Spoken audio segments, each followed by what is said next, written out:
Bonjour, je suis le docteur France Vaument, je suis neurologue à l'hôpital Lariboisière et je préside le conseil scientifique de l'association de patients France AVC. Pour vous parler des accidents vasculaires cérébraux, je suis accompagnée du docteur Isabelle Crassard, qui est neurologue à l'hôpital Lariboisière. Bonjour. Et de madame Karima Kadir, qui a été victime il y a quelques années d'un accident vasculaire cérébral. Bonjour.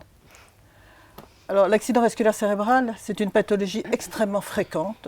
On estime qu'une personne en France est victime d'accident vasculaire cérébral toutes les 4 minutes. C'est une pathologie aussi extrêmement grave et qui peut laisser des séquelles. Mais c'est aussi une pathologie que maintenant on sait traiter et surtout qu'on sait prévenir. On a l'habitude de dire que l'accident vasculaire cérébral, c'est une pathologie du sujet âgé, mais on sait que ça peut toucher des sujets plus jeunes. Et Mme Kadir témoignera de son accident vasculaire cérébral dans quelques minutes, mais également les enfants. Il existe 2 grands types d'accidents vasculaires cérébraux. L'accident vasculaire cérébral, c'est la survenue extrêmement brutale d'une lésion du cerveau qui est due à un problème vasculaire. Ce problème vasculaire, ça peut être un vaisseau qui se bouche très brutalement, un vaisseau qui irrigue le cerveau, ce qui va entraîner un infarctus cérébral. Et il peut aussi s'agir parfois d'un vaisseau qui éclate, ce qui va entraîner une hémorragie dans le cerveau.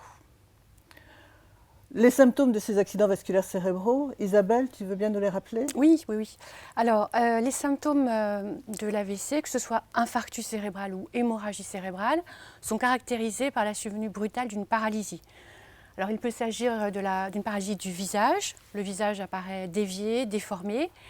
Il peut s'agir d'une perte de motricité, d'une perte de force, d'une paralysie d'un bras ou d'une jambe, ou bien de l'ensemble de l'hémicorps. Et puis, il peut s'agir également toujours de survenue brutale, d'un trouble de la parole. On ne peut plus s'exprimer, on ne peut plus trouver ses mots, on a du mal à articuler. En fait, un seul de ces signes suffit pour révéler un AVC. Et la survenue d'un de ces signes doit faire tout de suite appeler les secours. Merci.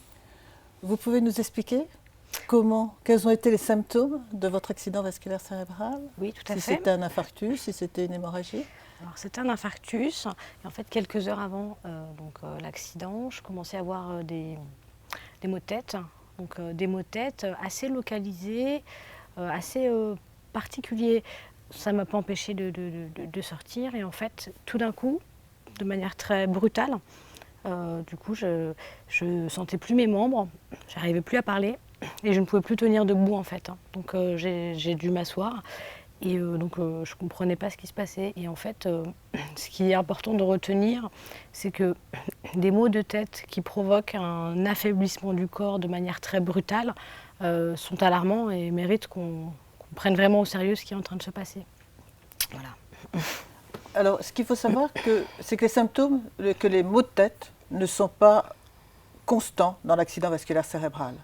Karima a eu des maux de tête, mais la survenue brutale d'une faiblesse du visage, d'une faiblesse du bras, sans maux de tête, peut aussi être un accident vasculaire cérébral. Lorsque sont survenus ces symptômes, qu'est-ce que vous avez fait? Qu'est-ce qu'a fait votre entourage? Alors du coup, mon entourage était un peu inquiet, se demandait ce qui se passait. Et du coup, forcément, on ne comprend pas ce qui se passe à ce moment-là. Donc, je me suis dit, tiens, c'est une baisse de tension, ou alors j'ai pas assez mangé. Enfin, on ne comprend vraiment pas ce qui se passe. Et l'espace est perturbé. Et quand j'ai voulu me lever, je voyais que mon corps ne répondait plus. Donc, je ne pouvais plus bouger l'ensemble de mon côté gauche. Et je voulais parler, je ne pouvais plus parler. Et donc, à ce moment-là, c'était extrêmement grave. Donc, mes amis m'ont portée. Se sont dit bon, on va l'amener à la maison et là très vite j'ai vu que c'était une situation vraiment de crise et je leur ai demandé de me conduire à l'hôpital. Sauf que malheureusement à ce moment-là ils n'ont pas eu les bons réflexes, c'est-à-dire qu'on n'a pas appelé le 15. Donc ils m'ont emmené aux urgences et du coup aux urgences il y a un délai très long qui s'est écoulé d'à peu près 10 heures, le temps qu'on voit vraiment qu'il s'agissait d'un accident vasculaire cérébral. Voilà. Et ça, si vraiment aujourd'hui il y a un message à faire passer, c'est que ça se repère très rapidement par un affaiblissement brutal du corps, des difficultés à parler et que très vite, il faut que les personnes autour soient alertes pour contacter le 15 qui sont les services compétents en fait. Voilà. Et du coup, moi, c'était plutôt long parce que je suis arrivée aux urgences. Alors, j'ai fait la batterie d'analyse, je suis restée de côté le temps que je vois des médecins. Et mon état, du coup, s'est très fortement aggravé. Donc, j'ai commencé à avoir des vomissements très importants et puis une chute de tension voilà, extrême. Voilà. Alors, effectivement, le traitement de l'accident vasculaire cérébral, c'est une grande urgence. Lorsque vous avez un vaisseau qui est bouché, il faut très rapidement intervenir pour déboucher ce vaisseau. Alors pourquoi est-ce qu'il faut appeler le 15 ? Parce qu'il faut arriver très vite et surtout il faut arriver dans le bon hôpital. Ce traitement est fait dans ce qu'on appelle les unités neurovasculaires, qui sont des unités spécialisées pour prendre en charge des patients qui ont des accidents vasculaires cérébraux, avec un personnel qui comprend des médecins, des infirmières, des kinésithérapeutes pour ceux qui ont des paralysies, des orthophonistes pour ceux qui ont des difficultés à parler. Tout ce personnel est formé dans la prise en charge de l'accident vasculaire cérébral. Donc si vous appelez le centre 15 va vous diriger immédiatement vers le bon endroit et surtout va informer l'hôpital de votre arrivée et vous allez être pris en charge comme une grande priorité, comme une grande urgence pour pouvoir avoir accès au traitement immédiatement et avoir toutes les chances de récupérer de cet accident vasculaire cérébral. Juste pour donner quelques exemples, lorsqu'on a un accident vasculaire cérébral, un infarctus cérébral, et qu'on est traité dans la première heure, dans l'heure et demie, il suffit de traiter 4 patients pour qu'un patient récupère complètement sans séquelles. Si on traite à 3 heures, il faut traiter 9 patients pour qu'un patient récupère. À 4h30, c'est 14 patients pour qu'un récupère. Et au-delà, c'est des vingtaines de patients. Donc vraiment, chaque minute compte. Et sur la survenue des symptômes dont a parlé Isabelle, la survenue brutale d'une déformation du visage, d'une paralysie, du trouble de la parole, qu'il y ait ou qu'il n'y ait pas de maux de tête, il faut immédiatement appeler le centre 15. Donc on a vu le traitement. On peut également prévenir l'accident vasculaire cérébral.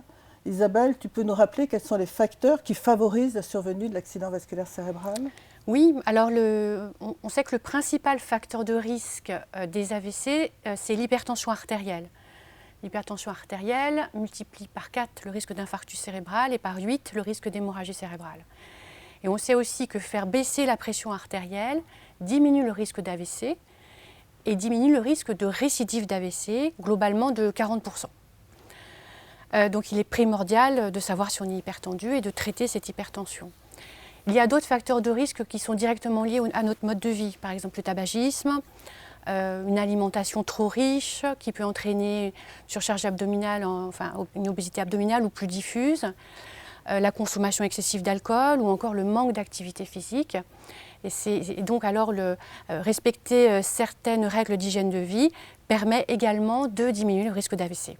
Voilà, d'autres facteurs de risque, par exemple, il y a aussi le diabète qui doit être pris en charge de façon correcte. Donc les accidents vasculaires cérébraux, on a dit que ça pouvait toucher les sujets jeunes et même actuellement, on note une augmentation de la fréquence des accidents vasculaires cérébraux chez les sujets jeunes. Karima a fait son accident vasculaire cérébral, vous aviez 21 ans, Karima. Oui, c'est ça. Est-ce que vous aviez des facteurs favorisants pour la survenue de cet infarctus cérébral ? Alors, 21 ans, c'est très jeune, donc effectivement, je rebondis sur le fait que c'est important d'avoir bien en tête que ça peut toucher tout le monde en fait. Forcément, il y a une population qui est peut-être plus sensible que d'autres, mais ça peut toucher toutes les populations, des âges très jeunes. Effectivement, donc, il y a eu énormément d'analyses qui ont été faites, qui ont été menées par les médecins qui m'entouraient à l'époque. Et donc les facteurs de risque identifiés comme tels étaient l'association de la pilule et du tabac. Donc c'est l'occasion aussi de sensibiliser les femmes et les jeunes femmes sur ce sujet-là, d'être extrêmement vigilants et d'éviter à tout prix cette association-là qui peut être un facteur de risque extrêmement important. Merci. Chez les jeunes, il faut aussi noter la prise de drogue, de cocaïne, qui sont également des facteurs favorisant les accidents vasculaires cérébraux. Isabelle, peux-tu nous dire s'il y a des symptômes qui peuvent annoncer le risque de survenue d'un accident vasculaire cérébral ? Oui, il peut y avoir des signes prémonitoires d'AVC. C'est ce qu'on appelle l'accident ischémique transitoire. Ça va se manifester de la même façon que pour l'AVC. Ça va être une survenue brutale d'une paralysie, touchant le visage ou le bras, la jambe ou bien la parole. La différence, c'est que ces symptômes vont régresser le plus souvent en quelques minutes. Et donc, ce sont des symptômes qui sont très souvent négligés, alors qu'au contraire, la survenue de ces symptômes, même s'ils régressent, doit conduire tout de suite à appeler le 15. en effet, on pourrait être conduit à l'hôpital et avoir tout de suite un bilan qui va permettre de donner un traitement approprié. Donc devant tous ces symptômes de survenue brutale, même s'ils régressent en quelques minutes, il faut absolument appeler le 15 pour avoir tout de suite des examens et essayer de rechercher la cause de cet infarctus cérébral ou de cette hémorragie cérébrale. Peux-tu nous dire un peu les principales causes des infarctus cérébraux? Oui, alors une des causes, notamment chez le jeune, par exemple, c'est les cardiopathies emboligènes, c'est-à-dire par exemple des anomalies au niveau cardiaque qui peuvent envoyer des caillots vers le cerveau. Chez la personne un petit peu plus âgée, c'est par exemple la fibrillation auriculaire. Il y a d'autre part... la fibrillation auriculaire, c'est-à-dire le cœur qui est irrégulier. Oui, c'est ça. Il y a une autre grande cause, c'est l'athérosclérose, c'est-à-dire des dépôts sur les artères qui vont les rétrécir et donc, par le même moyen, envoyer des petits emboles dans le cerveau. L'autre grande cause, c'est ce qu'on appelle la maladie des petites artères, où là, ce sont de tout petits infarctus cérébraux. Et la grande cause de cette maladie des petites artères cérébrales, c'est l'hypertension artérielle. Ensuite, il y a beaucoup d'autres causes qu'on recherche notamment chez les gens jeunes, la prise de drogue ou certaines maladies du sang en particulier. Donc il est important de retrouver la cause de cet accident vasculaire cérébral de façon à donner un traitement qui va éviter les récidives d'accidents vasculaires cérébraux.